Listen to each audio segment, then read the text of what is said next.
Hello everyone, খুব খিদে পেয়ে গেছে, বসে গেছে খাওয়ার টেবিলে। দেখতেই পাচ্ছ থালা হাতে নিয়ে বসে আছি। আজ দিদির বাড়িতে নিমন্ত্রণ ছিল, আসতে একটু দেরি হয়ে গেল। ওই মেয়েদের যা হয়, সংসার ধর্ম সামনে তবে তো আসবে। আর ওয়েদারটা ওইদিকে খুব খারাপ ছিল, তাই সব কিছু মিলিয়ে আসতে একটু দেরি হয়ে গেল। যাই হোক, যেটা বলার জন্য আমি এই ভিডিওটা করছি সেটা হচ্ছে আমার দিদির সাথে আমি তোমাদের কারো পরিচয় করাইনি।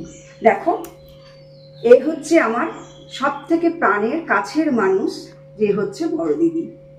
জানি না বন্ধুরা, কর্মফল বলে কিছু আছে কিনা। আমি আগের জন্মে নিশ্চয়ই কিছু ভালো কাজ করেছিলাম, যার জন্য এই জন্মে এইরকম দেবতাতুল্য একজন আমি দিদি পেয়েছি। আমরা ভগবানকে চোখে দেখিনি, কিন্তু বিশ্বাস করি ভগবান আছে। আমিও ঠিক সেইভাবেই বিশ্বাস করি আমার দিদির মধ্যে আমার ভগবান বাস করে। তাই আর কি বলবো, আবেগপূর্ণ হয়ে যাচ্ছি, খুব আবেগের কথা এসে যাচ্ছে। জানি না, আমার কাছে আমার দিদি হচ্ছে ওয়ার্ল্ডের মধ্যে বেস্ট দিদি। কার কার কাছে এরকম মায়ের তুল্য দিদি আছে অবশ্যই কমেন্ট করতে কিন্তু ভুলবেন না। আমি বিশ্বাস করি এবং আমি চাই যেন এরকম যতবার আমি জন্ম নিই ততবার যেন আমি আমার এই দিদিকেই পাই। যাই হোক, অনেক কথা বলে ফেললাম, এবার বলার কিছু আর নেই।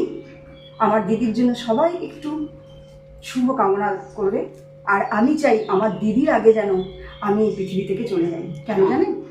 কারণ আমার সুখের সঙ্গী তো সবাই হতে পারে, কিন্তু দুঃখের সঙ্গী কজন হয়?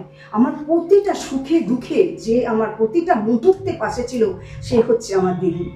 তাই আমি চাই প্রতি জন্মে যতবার যেন আমি মনুষ্যরূপে জন্ম নিই ততবার যেন আমি আমার দিদিকে পাই। আর কিছু বলার নেই।